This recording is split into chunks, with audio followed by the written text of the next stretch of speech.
Come over here quick. Jackson just called me out of the blue and said he threw Mom out of the house. He wants me to deal with her now, I explained, feeling confused and surprised. What? That's awful. He really kicked Mom out. Come and see for yourself, Jackson urged. Oh, when I let her take Dad's memorial tablet. Why would he be so mean? Now that there's no money left from Dad's stuff, he doesn't want Mom around anymore. He sees her as a problem. I couldn't believe it. It turns out Dad had debts, and after paying them off, there wasn't any money left for us. I had no idea about this, and to make things worse, Jackson and his wife had been living in our family home all this time. It felt incredibly unfair. It's getting dark soon. If you don't come to pick her up, Mom will be sleeping on the streets. How could you be so cruel? I will never forgive you for this, Jackson, I said, feeling upset. I don't need your forgiveness. That's just too harsh, Jackson replied, hanging up without listening to me. He didn't answer any of my subsequent calls. When I finally got through to Mom, she confirmed everything Jackson had said. Angry at him and worried for Mom, I had no choice but to drive over to where she was. Let me introduce myself. I'm Lily, I'm 27 years old, and I'm in a hurry. 3 years ago, I married Mason, who's also 27, and we've been living together since. At first, we lived with my parents in our family home, but 2 years ago, my brother Jackson and his wife suddenly moved in. They claimed the house was too crowded with us there, so we had to leave. Jackson, who's 8 years older than me, has always been selfish, but his marriage seems to have made him even worse. Our family home, where I grew up, is a big house with a lot of space and land. It's been passed down from my grandfather. There's no reason we can't all live comfortably together. I wasn't happy about the situation and tried to talk to Jackson about it, but my husband, who doesn't like arguing, convinced us to leave. Around that time, my dad got sick with liver cirrhosis, and it was already pretty bad. I wanted to be there for him in his last days, but I couldn't. His illness got worse quickly, and he passed away a month ago. It's really hard not knowing that my mom must be feeling even worse than me, dealing with my brother treating us this way right after losing Dad. It's just sad. An hour later, when we got to our family home, Mom was sitting sadly on a suitcase in the garden. The front door was locked. Jackson had taken her keys. I used my keys to unlock the door and went inside with Mom. Jackson and Olivia were lounging on the sofa, watching TV like nothing was wrong. What's going on? How did you get in? Jackson asked, acting like he didn't know what was going on. I used my key to open the front door. Isn't it obvious? I replied, feeling frustrated. It slipped my mind. Leave your key, take the old lady, and go. This isn't funny. How can you be watching TV after kicking your own mother out of the house? Besides, if the house remained even after Dad's debts were paid off, Mom has a right to live here. I shot back, getting more and more angry at Jackson's attitude. I stood in front of the TV. Mom has a right to inherit this house. If you can't live with her, you should be the one to leave, Jackson, I said firmly. Shut up. This house is mine. Dad gave it to me when he was alive. Don't act smart without knowing anything, Jackson retorted defensively. What do you mean? There's no way Dad gave this house to you, Jackson, before he died, Mom interrupted, looking confused and shaking her head. Seeing our confusion, Jackson smirked and stood up from the sofa, pulling out an envelope from a room in the back. Look at this. What's this? It's proof that I inherited this house, Jackson declared proudly. The envelope contained documents proving his inheritance, prepared by a legal writer, and his real estate ownership certificate. He explained that the property had been transferred to his name a month before Dad passed away. Mom and I were stunned as we examined the documents. Why would Dad do something like this? I sighed, gazing at his picture. Why would Dad hand over the house to Jackson without talking to Mom about it? Because I'm his favorite, obviously. I convinced him that Mom would get the house after he passed away. So he gave it to me while he was still alive, Jackson bragged. That can't be. I refused to believe it. Wake up and see the truth, Mom argued. No matter how many times we looked at the document, the property was indeed in Jackson's name. All this fuss over a house, my mom muttered in disbelief. Is there nothing else left for Mom? No other inheritance? Be grateful that the debts are paid off. This can't be happening. You're not just worried about Mom, you realize there's no inheritance for you either, right? Jackson sneered. The bank card he handed over had only a few dollars on it. I wasn't expecting Dad's inheritance, but it was a shock to find out he left me nothing. This is too harsh, I thought. To make things worse, Olivia was laughing at us, enjoying our misery. Just leave. You poor people don't belong here, she mocked. Jackson and Olivia pushed us out of the house forcefully. Ouch, that hurts. Mom cried out as she fell and scraped her hand. Blood started to trickle out, so I quickly wrapped it with my handkerchief. Tears of frustration rolled down my cheeks. Seeing me upset, my mom gently wiped away my tears. Her eyes were filled with sadness too. Mom, our place is small, but you can stay with us, I offered. But I don't want to bother Mason. I'll find somewhere else to stay, Mom protested. Don't worry, I can't just leave you like this. I'm going to call Mason right now. Just wait, I assured her. Wiping away my tears, I grabbed my cell phone and dialed my husband's number. Mason answered after a few rings. Hello? Mason, I'm sorry to bother you out of the blue. Mom has been kicked out of her house, I explained. As I told him what happened, Mason listened attentively, though he seemed a bit unsure. I held my breath, waiting for his response. Our apartment is pretty small compared to Mom's house. It might not be the most comfortable, Mason started. But I don't mind. Bring your mom over. We've been helped out in tough times too. We should help each other when we can. Thank you so much, Mason, I said gratefully. My husband is such a kind person. He couldn't leave someone in need. We quickly took Mom to our apartment, and from that day on, we lived together. But living with 3 people in our small apartment was tight. We didn't have enough money saved up to buy a house yet, but maybe moving to a slightly bigger place in the future would be a good idea. It was heartbreaking to see Mom squeezed into our small apartment. As my husband and I browsed through property listings on the computer, Mom's phone rang.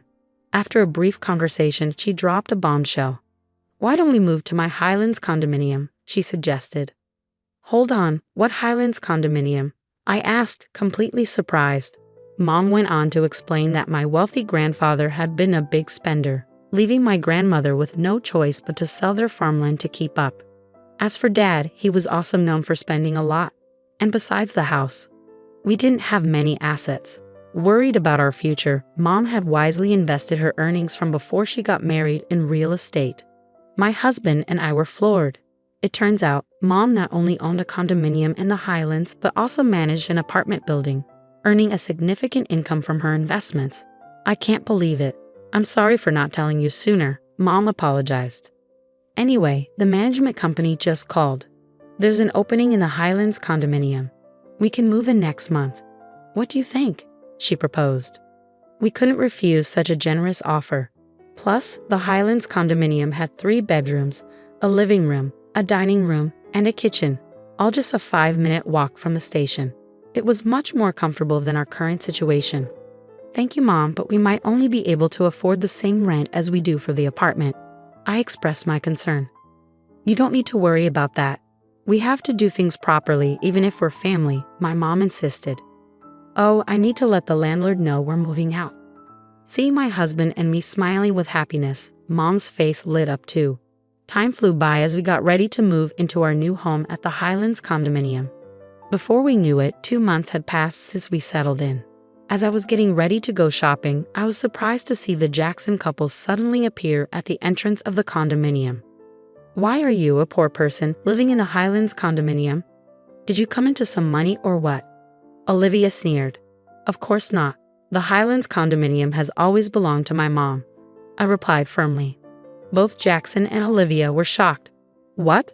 They exclaimed together, staring up at the tall building. I couldn't help but laugh at their confused and silly expressions. Jackson's face turned red with anger. That deceitful woman. I can't believe she kept this from us while pretending to be poor. My mom never said she was poor. You just assumed that, Jackson. Plus, she inherited a big house. What's wrong with that? I argued. That's not the point. Don't chat here. It's rude to the other people living here. And how did you know I was here? Jackson demanded. Jackson said that when he couldn't reach Mom, he tracked her down using her phone's location. Olivia explained. Why are you trying to contact Mom now after kicking her out? I bet something mean again, I accused. Regardless, if Mom is here, I want to see her. Let me in now. Jackson demanded. You must be kidding. If you hurt Mom again, I couldn't stand it. If you have something to say, tell me, I insisted. But they kept pushing to see my mom without saying why. The Jackson couple seemed quite flustered. Weren't you two living comfortably in your big family house, just the two of you? I questioned. It's none of your business, Jackson snapped. Fine, if you don't want to tell me, that's okay. I have to go now. Bye, I said, trying to walk past them. But Jackson suddenly grabbed my arm tightly. Ouch, let me go, I protested. Just call Mom. Absolutely not. I'll call the police, I threatened. But Jackson just scoffed at me. There's no way the police would come for a simple family argument. Even if they did, there's no way you could sue me for just grabbing your arm. Feeling defeated, I stayed quiet. Fine, I'll tell my mom, but only if you tell me why you're here, I relented. The utility bills for that house are ridiculous. Just for the AC, the electric bill is $500. This is no joke, Olivia explained. Their old traditional style house had more than 8 rooms, so it was no surprise that utility costs were high. But even so, a $500 electricity bill seemed a little steep. It was a particularly hot summer, so they probably overused the AC. I thought you would have known that from the start. How would we have known? Mom used to pay the bills. Jackson scratched his head frantically as Olivia fumed. There's no way we would have known. Do you know the property tax for that house is $5,000 a year? Olivia exclaimed. What? I can't believe you didn't know. Why would an old house like that cost so much? How are we supposed to pay that? Jackson protested. Our house is old and has a large yard, so it's only natural that it would cost a lot to maintain, I pointed out. I also mentioned a reality to the Jacksons that they might not have realized. And you know, apparently it costs more in taxes to give away property while you're alive than after you pass away, I added. Wait, is that true? Jackson asked, stunned. I didn't know before, but now I know. My mom told me all this, I said, watching as the Jacksons looked really surprised. Olivia got mad and blamed them, saying, it's your fault for not doing your homework. Then they started arguing right in front of me. Jackson said, we worked hard to get Dad to change the name on the house, and now this is too much. I can't believe Dad did something sneaky like this. He even said it would be better to give it to me than to Mom. That's not fair. I realized, feeling shocked by my dad's actions. Taking advantage of the situation, Jackson said something surprising. You can have the house. Let's trade it for this Highlands condominium. Confused, I responded. What are you saying? The house isn't mine. It belongs to Mom. Please talk to Mom for me, I beg you. I'll just pass on your message, nothing more. What on earth are you even talking about? Jackson snapped, feeling foolish for even talking to them.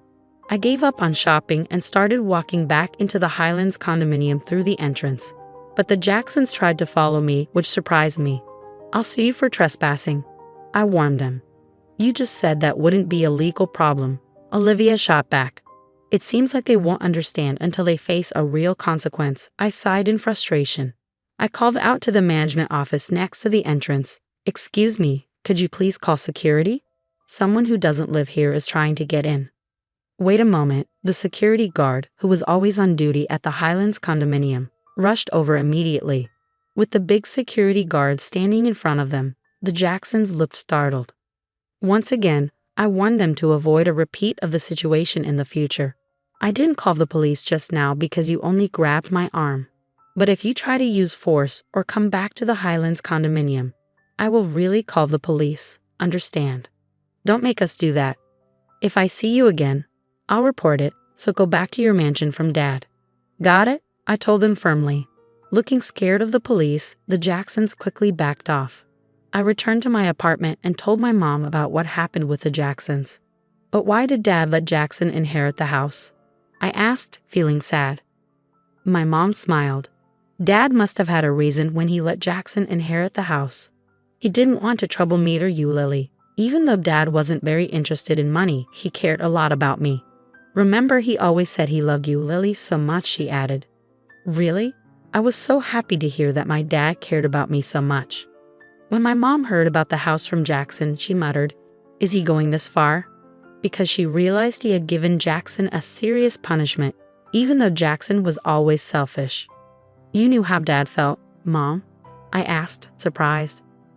Of course, dear. We've been together for 38 years. I know what he's thinking without him saying a word. Besides, Jackson never took care of Dad when he was sick, my mom explained. I misunderstood Dad. I feel terrible. I want to apologize, I admitted. Don't worry, Lily. Your feelings are reaching Dad in heaven. The ones who should worry are the Jacksons, who these days would buy a big, high-maintenance house like that. I bet they'll struggle to find a buyer, my mom said with a smirk. After a while, it became clear that my mom was right. The Jacksons couldn't handle the house on their own and put it up for sale but couldn't find anyone to buy it. They kept living there even a year later. Amidst all this, Olivia accidentally started a grease fire while cooking chicken in the house. It quickly burned down, and since they didn't have money for fire insurance, their life was going to get even tougher. Well, while I understand their problem, it's not my concern, I thought, feeling thankful for my life in the Highlands condominium. Living in the Highlands condominium was amazing, and I could only feel grateful to my mom. I've been paying her rent every month, but it seems she's been saving it to make sure we won't struggle in the future. Every day is peaceful and happy as I live with my wonderful mother and caring husband. Visiting my father's grave, I promised him that I would always repay my mother's kindness.